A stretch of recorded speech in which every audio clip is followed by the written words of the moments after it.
लीजिए सुनिए जयशंकर प्रसाद की लिखी कहानी गुलाम। वाचन समीर गोस्वामी का है।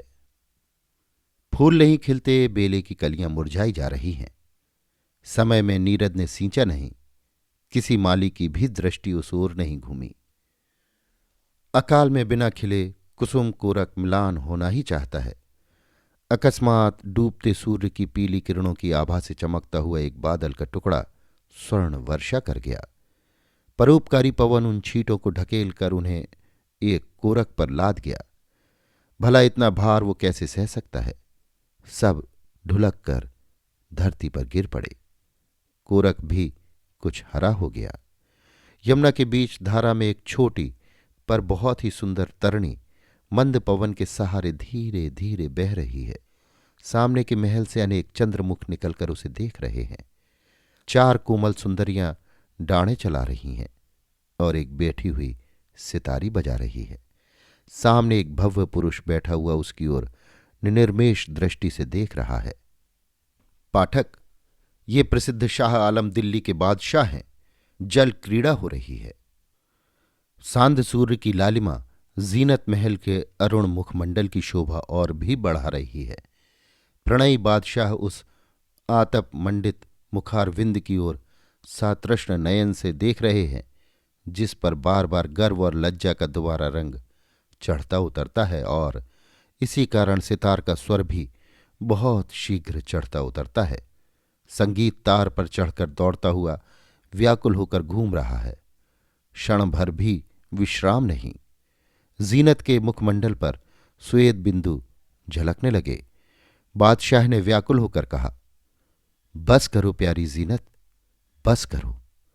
बहुत अच्छा बजाया। वाह, क्या बात है। साकी, एक प्याला शीराजी शरबत। हुजूर आया, कहता हुआ एक सुकुमार बालक सामने आया। हाथ में पान पात्र था। उस बालक की मुख कांति दर्शनीय थी। भरा प्याला छलकना चाहता था। इधर घुंघराली अलकें उसकी आंखों पर बारजोरी एक पर्दा डालना चाहती थी। बालक प्याले को एक हाथ में लेकर जब केश गुच्छ को हटाने लगा, तब जीनत और शाह आलम दोनों चकित होकर देखने लगे। अलकें अलग हुईं। बेगम ने एक ठंडी सांस ली। शाह आलम के मुख से भी एक आह निकलना ही चाहती थी, पर उसे रोक कर निकल पड़ा, बेगम को दो। बालक ने दोनों हाथों से पान पात्र जीनत की ओर बढ़ाया। बेगम ने उसे लेकर पान कर लिया। नहीं कह सकते कि उस शरबत ने बेगम को कुछ तरी पहुंचाई या गर्मी, किंतु हृदय स्पंदन अवश्य कुछ बढ़ गया। शाह आलम ने झुककर कहा, एक और। बालक विचित्र गति से पीछे हटा और थोड़ी देर में दूसरा प्याला लेकर उपस्थित हुआ। पान पात्र निशेष कर शाह आलम ने हाथ कुछ और फैला दिया और बालक की ओर इंगित करके बोले, कादिर, जरा उंगलियां तो बुला दे। बालक अदब से सामने बैठ गया और उनकी उंगलियों को हाथ में लेकर बुलाने लगा। मालूम होता है कि जीनत को शरबत ने कुछ ज्यादा गर्मी पहुंचाई। वो छोटे बजरे के मेहराब में से झुककर यमुना जल छूने लगी। कलेजे के नीचे एक मखमली तकिया मसली जाने लगी, या ना मालूम वही कामनी के वक्ष स्थल को पीड़न करने लगी। शाह आलम की उंगलियां उस कोमल बाल रवि कर समान स्पर्श से कलियों की तरह चटकने लगीं। बालक की निर्निमेष दृष्टि आकाश की ओर थी। अकस्मात बादशाह ने कहा, मीना, ख्वाजा सरा से कह देना कि इस कादिर को अपनी खास तालीम में रखें और उसके सुपुर्द कर देना। एक डाणे चलाने वाली ने झुककर कहा, बहुत अच्छा हुजूर। बेगम ने अपने सीने से तकिए को और दबा दिया, किंतु वो कुछ न भूल सकी, दबकर रह गई। उपर्युक्त घटना को बहुत दिन बीत गए। गुलाम कादिर अब अच्छा युवक मालूम होने लगा। उसका उन्नत स्कंध, भरी भरी बाहें और विशाल वक्षस्थल बड़े सुहावने हो गए। किंतु कौन कह सकता है कि वो युवक है। ईश्वरीय नियम के विरुद्ध उसका पुंसत्व छीन लिया गया है। कादिर शाह आलम का प्यारा गुलाम है। उसकी तूती बोल रही है, सो भी कहाँ। शाही नौबत खाने के भीतर दीवाने आम में अच्छी सजधज है। आज कोई बड़ा दरबार होने वाला है। सब पदाधिकारी अपनी योग्यतानुसार वस्त्राभूषण से सजकर अपने अपने स्थान को सुशोभित करने लगे। शाह आलम भी तख्त पर बैठ गए।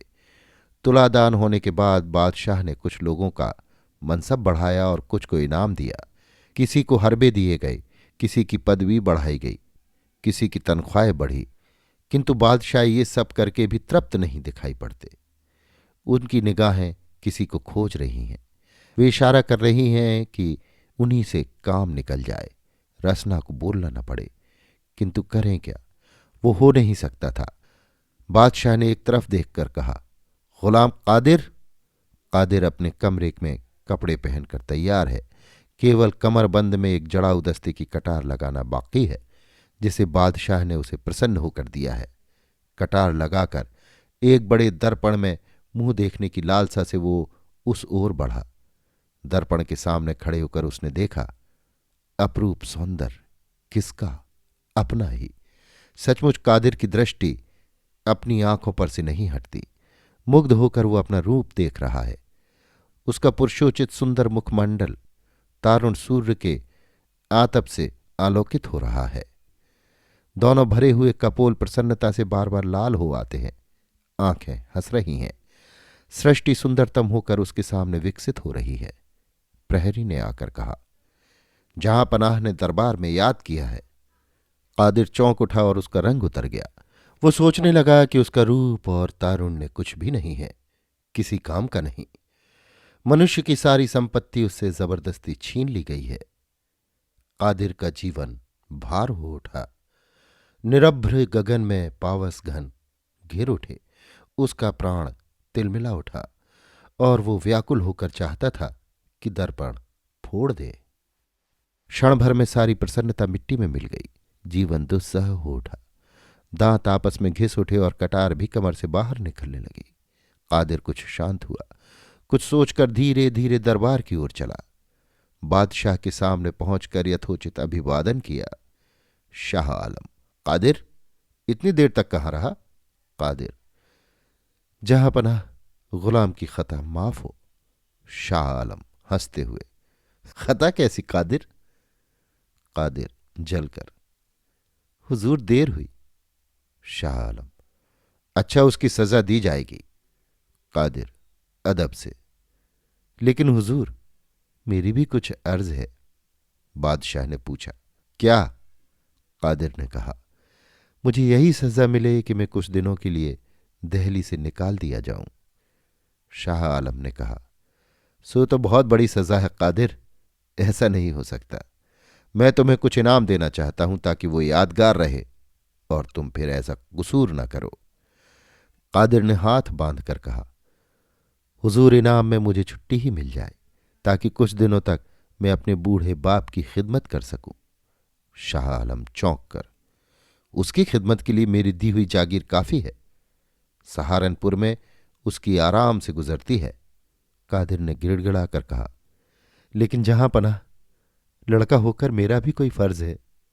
शाह आलम ने कुछ सोचकर कहा, अच्छा, तुम्हें रुखसती मिली और यादगार की तरह तुम्हें 1000 मनसब अता किया जाता है ताकि तुम वहां से लौट आने में फिर देर न करो। उपस्थित लोग करामात हुजूर का इकबाल बुलंद हो की धुन मचाने लगे। गुलाम कादिर अनिच्छा होते उन लोगों का साथ देता था और अपनी हार्दिक प्रसन्नता प्रकट करने की कोशिश करता था। भारत के सपूत हिंदुओं के उज्ज्वल रत्न छत्रपति महाराज शिवाजी ने जो अध्यवसाय और परिश्रम किया, उसका परिणाम मराठों को अच्छा मिला और उन्होंने भी जब तक उस पूर्व नीति को अच्छी तरह से माना, लाभ उठाया। शाह आलम के दरबार में क्या, भारत में आज मराठा वीर सिंधिया ही नायक समझा जाता है। सिंधिया की विपुल वाहिनी के बल से शाह आलम नाम मात्र को दिल्ली के सिंहासन पर बैठे हैं। बिना सिंधिया के मंजूर किए बादशाह सलामत रत्ती भर हिल नहीं सकते। सिंधिया दिल्ली और उसके बादशाह के प्रधान रक्षक हैं। शाह आलम का मुगल रक्त सर्द हो चुका है। सिंधिया आपस के झगड़े तय करने के लिए दक्षिण चला गया है। मंसूर नामक कर्मचारी ही इस समय बादशाह का प्रधान सहायक है। शाह आलम का पूरा शुभचिंतक होने पर भी वो हिंदू सिंधिया की प्रधानता से भीतर भीतर जला करता है। जला हुआ विद्रोह का झंडा उठाए इसी समय गुलाम कादिर रोहिलों के साथ सहारनपुर से आकर दिल्ली के उस पार डेरा डाले पड़ा है। मंसूर उसके लिए हर तरह से तैयार है। एक बार वो भुलावे में आकर चला गया है, अब की बार उसकी इच्छा है कि वजारत वही करे। बूढ़े बादशाह संगमरमर के मीनाकारी किए हुए बुर्ज में गांव तकिए के सहारे लेटे हुए हैं। मंसूर सामने हाथ बांधे खड़ा है। शाह आलम ने भरी हुई आवाज में पूछा, क्यों मंसूर, क्या गुलाम कादिर सचमुच दिल्ली पर हमला करके तख्त छीनना चाहता है? क्या उसको इसलिए हमने इस मर्तबे पर पहुंचाया? क्या सबका आखिरी नतीजा यही है? बोलो, साफ कहो, रुको मत, जिसमें कि तुम बात बना सको। मंसूर, जहां पनाह वो तो गुलाम है, फकत हुजूर की कदम बोसी हासिल करने के लिए आया है, और उसकी तो यही अर्जी है कि हमारे आका शहनशाह आलम हिंद एक काफिर के हाथ की पुतली न बने रहे। अगर हुक्म दे तो क्या ये गुलाम वो काम नहीं कर सकता? शाह आलम, मंसूर, इसके माने? मंसूर, बंदा परवर, वो दिल्ली की वजारत के लिए अर्ज करता है और गुलामी में हाजिर होना चाहता है। उसे तो सिंधिया से रंज है, हुजूर तो उसके मेहरबान आका है। शाह आलम जरा तनकर, हाँ मंसूर, उसे हमने बचपन से पाला है और इस लायक बनाया है। मंसूर मन में, और उसे आपने ही खुदगर्जी से जो काबिल नफरत थी दुनिया के किसी काम का न रखा, जिसके लिए वो जी से जला हुआ है। शाह आलम, बोलो मंसूर, चुप क्यों हो? क्या वो एहसान फरामोश है? मंसूर, हुजूर, फिर गुलाम खिदमत में बुलाया जावे। शाह आलम, वजारत देने में मुझे कोई उज्र नहीं है, वो संभाल सकेगा? मंसूर, हुजूर, अगर वो न संभाल सकेगा तो उसको वही झेलेगा, सिंधिया खुद उसे समझ लेगा। शाह आलम, हाजी सिंधिया से कह दिया जाएगा कि लाचारी से उसको वजारत दी गई, तुम थे नहीं, उसने जबरदस्ती वो काम अपने हाथ में ले लिया। मंसूर, और इससे मुसलमान रियाया भी हुजूर से खुश हो जाएगी, तो उसे हुक्म आने का भेज दिया जाए। दिल्ली के दुर्ग पर गुलाम कादिर का पूर्ण अधिकार हो गया है। बादशाह के कर्मचारियों से सब काम छीन लिया गया है। रुहेलों का किले पर पहरा है। अत्याचारी गुलाम महलों की सब चीजों को लूट रहा है। बेचारी बेग में अपमान के डर से पिशाच रुहेलों के अपने हाथ से अपने आभूषण उतार कर दे रही हैं। पाशविक अत्याचार की मात्रा अब भी पूर्ण नहीं हुई। दीवाने खास में सिंहासन पर बादशाह बैठे हैं। रुहेलों के साथ गुलाम कादिर उसे घेर कर खड़ा है। शाह आलम, गुलाम कादिर, अब बस कर, मेरे हाल पर रहम कर। सब कुछ तूने कर लिया, अब मुझे क्यों नाहक परेशान करता है? गुलाम, अच्छा इसी में है कि अपना छिपा खजाना बता दो। एक रुहेला, हाँ हाँ, हम लोगों के लिए भी तो कुछ चाहिए। शाह आलम, कादिर, मेरे पास कुछ नहीं है, क्यों मुझे तकलीफ देता है? कादिर, मालूम होता है सीधी उंगली से घी नहीं निकलेगा।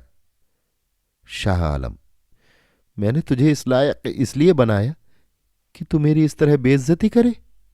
कादिर, तुम्हारे ऐसों के लिए इतनी ही सजा काफी नहीं है। नहीं देखते हो कि मेरे दिल में बदले की आग जल रही है? मुझे तुमने किस काम का रखा? हाय, मेरी सारी कार्रवाई फजूल है। मेरा सब तुमने लूट लिया है। बदला कहती है कि तुम्हारा गोश्त मैं अपने दांतों से नोच डालूं।